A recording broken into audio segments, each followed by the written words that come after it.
Jackson makes some of the most metal guitars there are. From the Rhodes and the Kelly to the King V and the Roswell, they're known for their radical shapes and sharp points. Today we're taking on another one that I haven't done yet here on the show, the Warrior. Be sure to hit the like and subscribe buttons and crush the bell to be notified when new episodes drop. This is Trash to Thrash. For more than 20 years I've been obsessed with guitars. From playing them, to working on them, to buying and collecting them, I've built quite the collection of awesome custom guitars. Now, I'm turning my passion into a profession by seeking out old, beat-up guitars and giving them new life, all while trying to make a profit. I'll be searching everywhere for used gear that I can refret, rewire, repaint, whatever it takes to make it a real shredder. This is Trash to Thrash. Hello everybody, welcome back to Trash to Thrash. I'm your host, Mark Murray, and today we're rebuilding a Jackson Warrior for my customer, Jason. Some customers have a budget, and some want to get wild. Jason wants to get wild. The twist is he's paying nothing out of pocket for this guitar, and it has one of the coolest splatter jobs I've ever done on a guitar, and some of the nicest parts I've ever used on a Trash to Thrash rebuild. I'll tell you how he achieved that later in the show, but first, let's take a look at the guitar we're working on today. This is the guitar we'll be rebuilding for my customer, Jason. It's a 2015 Jackson WRXMG. It's part of the Jackson X series and features a basswood body, a through-body maple neck with 24 jumbo frets, a set of EMG active pickups, and a Floyd Rose special tremolo. It's got a rosewood fretboard with a compound radius, and it's a very nice guitar with excellent playability. Certainly use some upgrades. The plan for this guitar will be to strip it down and refinish it in black with color-shifting metallic splatter. The splatter is going to shift from blue to purple depending on what angle you look at this guitar. Then we'll top it off with a high gloss clear coat for that mirror-like finish. This paint job is going to be crazy. I'll also be ebonizing the fretboard with dye to make it dark like ebony. We'll be adding a custom Jackson headstock logo with a drop shadow behind it rather than accent lines like a standard Jackson logo. For the electronics, we're going to keep the EMG 81 and 85 pickups. Those are great pickups, but when we rewire it, we're going to add a push-pull switch to the volume knob to activate a 20 decibel boost. That's going to give it some real power. We'll also be wiring in a black Tessy kill switch with a purple LED. For the hardware on this guitar, we're going to go with black hip shot tuners with black round barrel buttons rather than a typical tuning peg. And last but certainly not least, we'll be upgrading the bridge to an FU tone FU2 tremolo with noiseless springs, brass block, upgraded hardware, and a brass claw. We're going with the best of the best on this one. Let's get started on this thing. As always, the first step when rebuilding and refinishing a guitar will be to disassemble it, so I handed it off to my then shop assistant Ryan to do just that. Ryan's moved on from the Guitar Guts shop, so we're back to just being a one-man shop for now, but he's on to bigger and better things. So if you want to know more about it, check out the recent Q&A I did on this channel, answering all your guys' questions, including why I didn't post any videos between Trash to Thrash 59 and 60 for over a year, and how Ryan's doing and what he's up to now. You'll still see him here on the channel disassembling and sanding guitars because we've got a nice backlog of guitars that haven't been shown on the channel yet. Now I want to talk a little bit about the creation of the Jackson Warrior. The Jackson Warrior was designed in 1989 by head of Jackson R&D Mikey Wright. It was put into production in 1990, and the design is actually made from 4 Jackson headstocks placed over each other. The guitar didn't sell well at the time, and it was discontinued in 1991. It was brought back in 2001 and released in many different versions, from beginner quality builds up to their highest USA models. Now, the Warrior's been back in production for almost 25 years, and it's kind of crazy to think that it was ever not successful because people love these things. Alright, so now we got the guitar all sanded. Since I had a matte finished, I went ahead and sanded it by hand using 600 grit sandpaper. And after wiping it down, that's just about all the prep this thing is going to need before going into the spray booth. This episode of Trash to Thrash is sponsored by GuitarTricks.com, the #1 online guitar education service as rated by Guitar World. They offer their core learning system, where you take lessons on the fundamentals of guitar playing and then branch off into different styles. They have a huge online database of lessons teaching you everything from the basics to advanced playing. I checked out their lesson on Pantera's Cowboys from Hell, and picked up the song very quickly with their video lesson. It shows you the sheet music on screen, while the video shows you exactly how to play it. You can slow it down if you need to practice it slower, and then work your way up to full speed. This is a great system for anyone looking to learn the guitar. Check them out at guitartricks.com. They even offer a free trial you can sign up for, and even that supports my channel. So go sign up and check it out. There are links down in the description and on your screen now to sign up and help support Trash to Thrash. Now we're back in the spray booth, and it's time to spray this guitar gloss black. This is going to give us a great base for the splatter going on this guitar. For the black paint, we used Rust-Oleum 2X Gloss Black, and I'll add links to all the products and materials that I use down in the description below so you can get them on Amazon and help support the channel at the same time. It costs nothing extra for you, but Amazon cuts us a little piece of it for referring business to them. For this paint job, we did 3 coats of black, then I let it set for about 30 minutes. I'll be doing the black, the splatter, and the first round of clear all in the same day so they can achieve a chemical bond. I talk about mechanical and chemical bonds here on the channel, and those terms refer to the bond between the guitar and the paint, or in some cases the paint and the paint. You achieve a mechanical bond by painting over a surface that's prepped properly for paint, like a guitar that's been sanded with 600 grit sandpaper, or you can achieve a chemical bond by painting over other paint that is not fully cured yet. You have to make sure your paint types are compatible, so it gets a little tricky sometimes. The reason I'm opting to do all these paints in one day is because a chemical bond is a little better than a mechanical bond in my opinion. But it's also because I don't want to sand the black before I do the splatter. To get the splatter to adhere well to the black, I would either need to sand it or spray it in the right time frame after spraying the black, which is how I'm doing it here. And then same goes for the clear. I don't want to sand the splatter. I would rather just spray clear over the splatter, get everything to bond, and then sand my clear afterwards.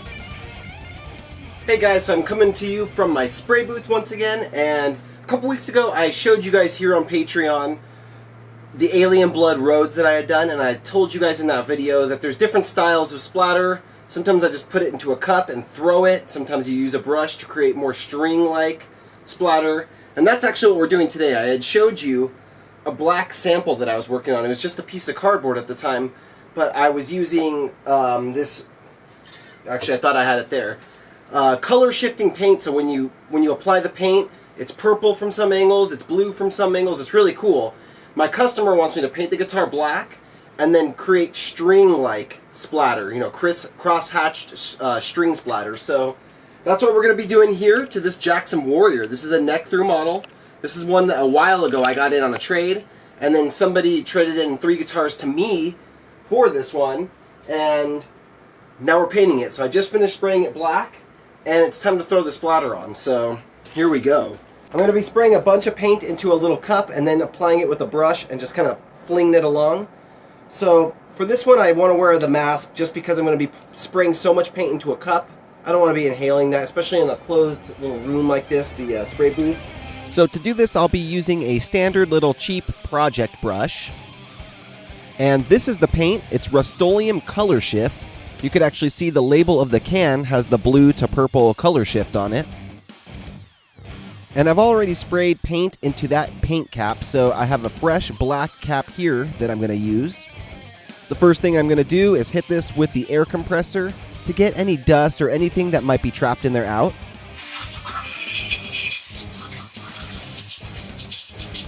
And we're going to shake this up really good. Always shake your paint for a minute or two to mix it well. We'll spray a little bit into the cap here. Of course, wear your gloves as well.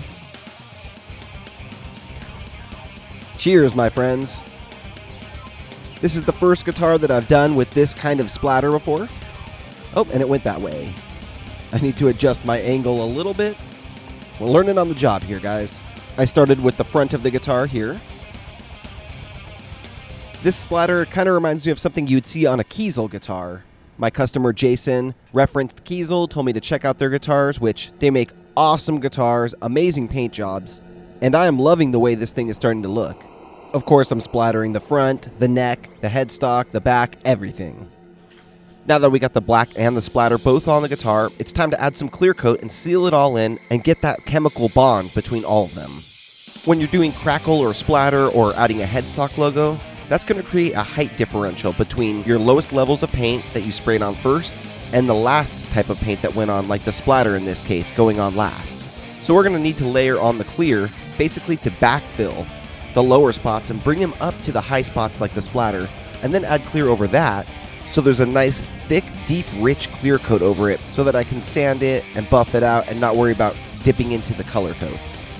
This is the first session of clear that I'm going to be doing, but I'll do more clear later, after this cures. Before I spray my next session of clear in a week or two, I'll give it a light sanding with 600 grit sandpaper, and I'll be sanding pure clear coat, not any of the paint, because everything's going to have clear over it at this point.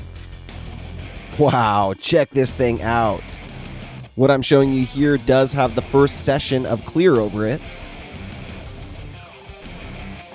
As you guys can see, looks pretty sweet. I mean, against that black, it looks really good. So, what do you guys think of this style? Let me know in the comments. This episode of Trash to Thrash is sponsored by FU Tone. They sell products to make your guitar sound better.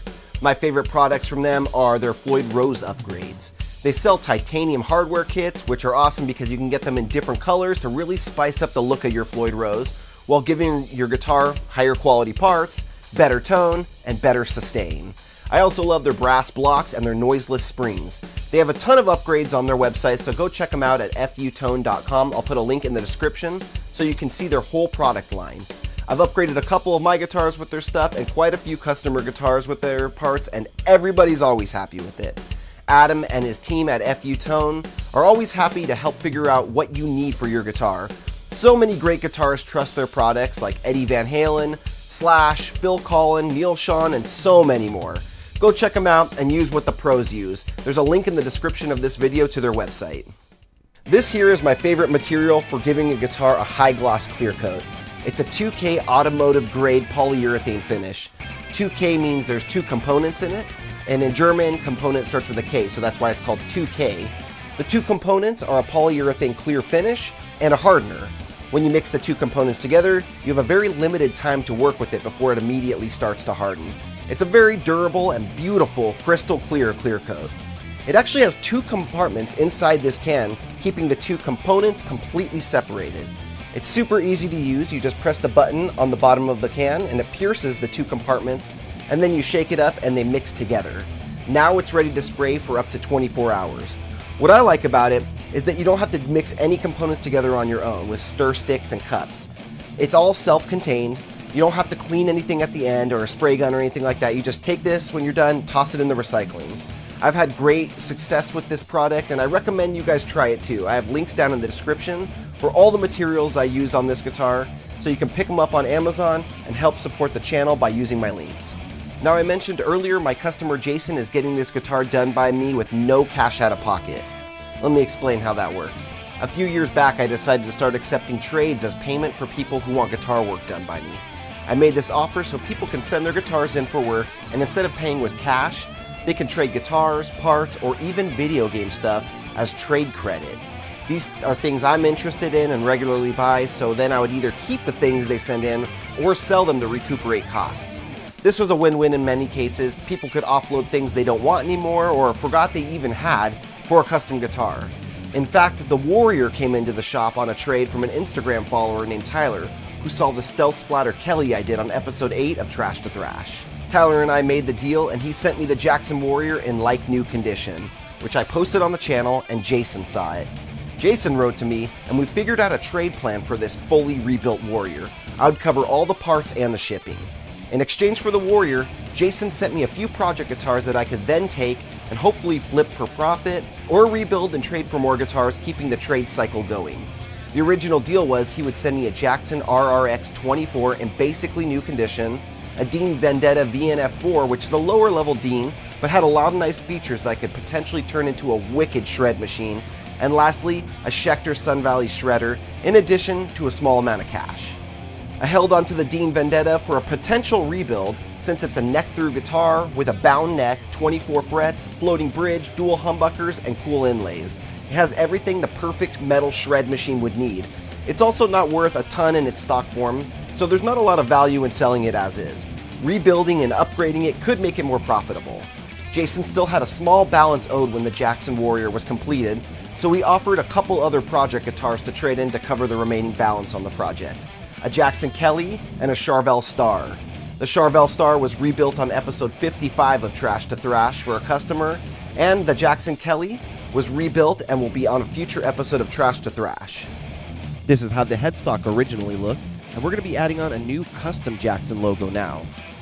The regular Jackson logo shown here has these lines through it on the letters that you can see through the logo to the paint, but with this custom logo, we're not going to have that. We're going to be doing solid letters and adding a drop shadow similar to what you see on ESP or LTD guitars.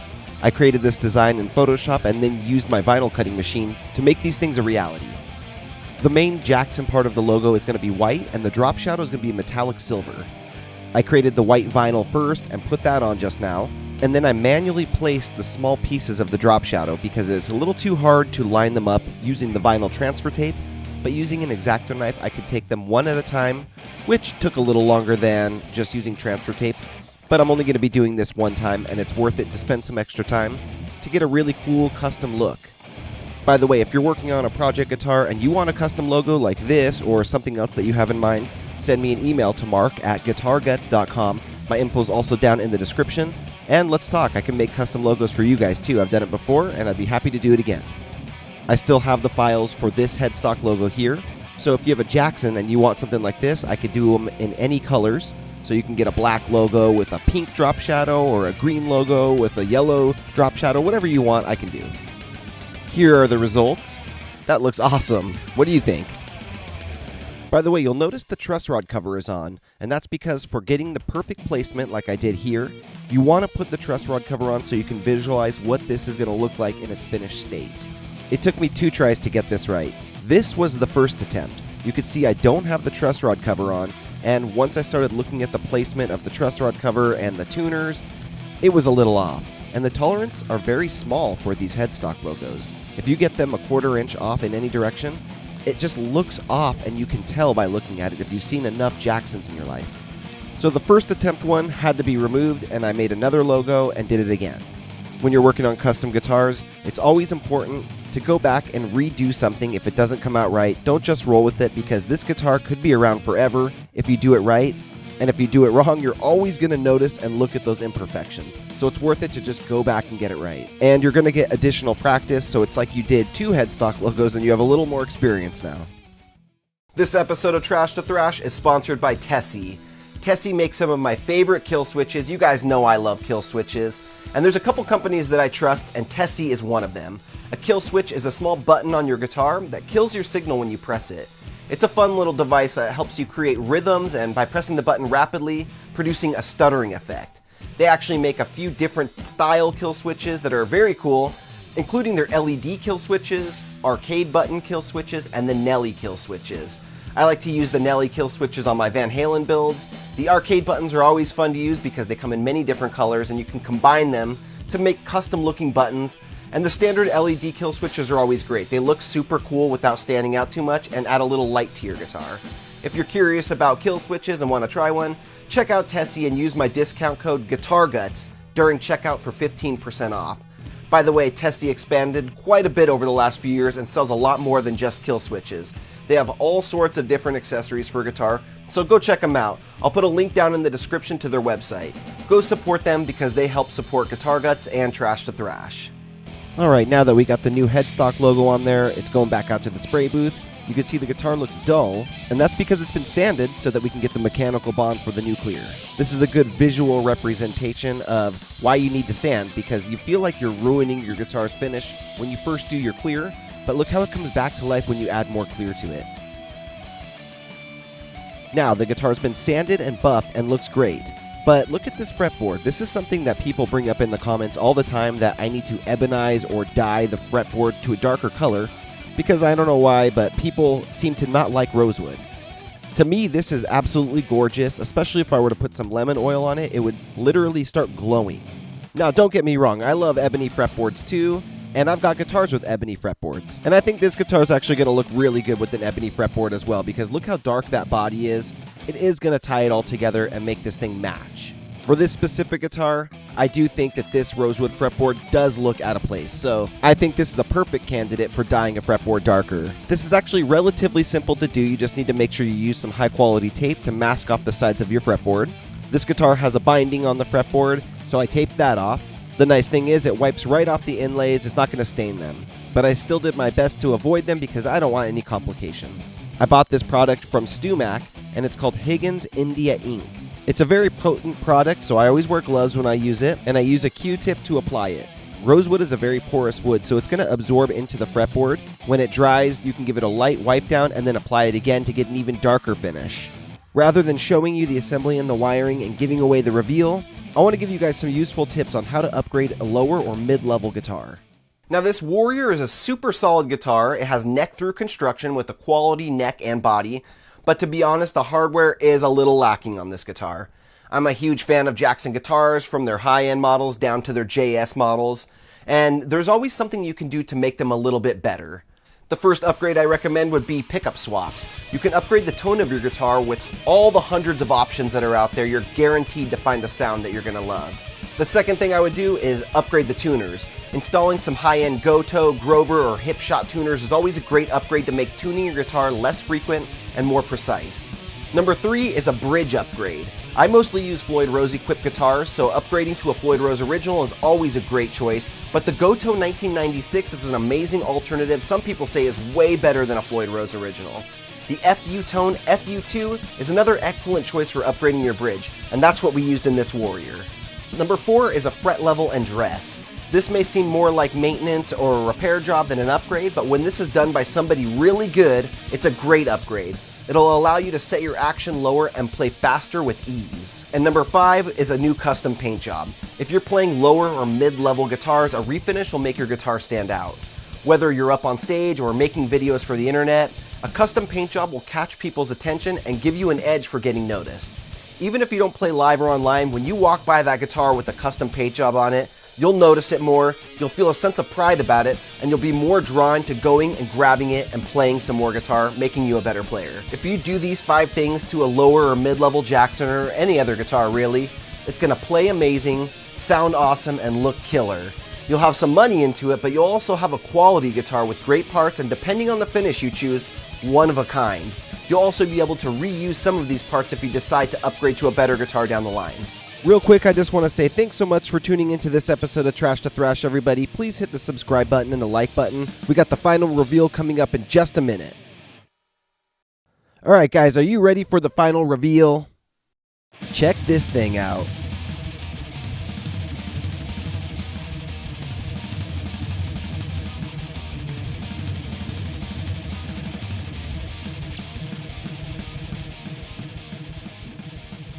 Let's talk about some of the parts used on this guitar, starting with the bridge.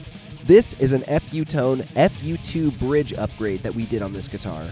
We got this one in black with stainless steel hardware, black saddle inserts, and a matched nut. Taking a look at the back of this guitar, we can see the upgraded 37mm brass block and other FU Tone upgrades like the brass claw with brass mounting screws and purple noiseless springs. These springs are a must-have for Floyd Rose equipped guitars.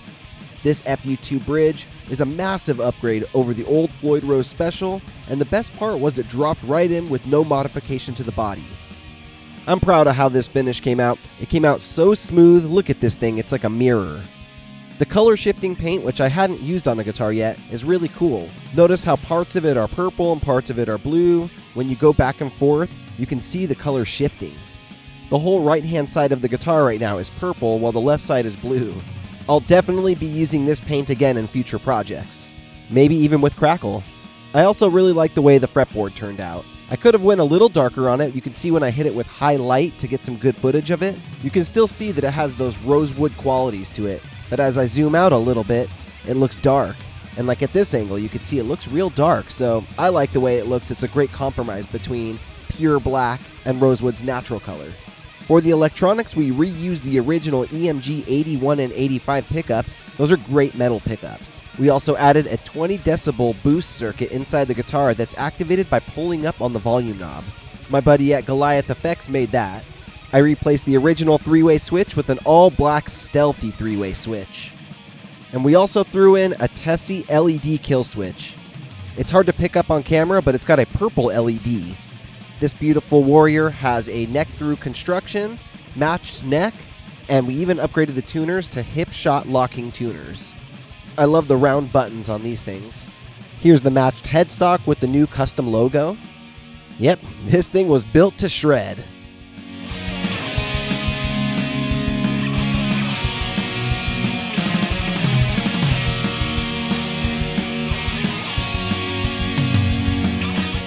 Alright, what'd you guys think of this beautiful beast? Let me know down in the comments. The next episode of Trash to Thrash is going to be out in about a month. It's going to be mid-June, so keep an eye out for that. Hit that bell to be notified when new episodes drop. Thanks so much to my supporters, FU Tone, Tessy, Guitar Tricks. Support all of them, help out if you can, because without them, I don't know if I could even do this show. And especially thanks to all you guys for watching. I really appreciate it, and I'll talk to you guys real soon. I got a big announcement coming soon about the Patreon, which is going to be coming back with all new features, so watch out for that. Have a great one, guys, and rock on, my friends.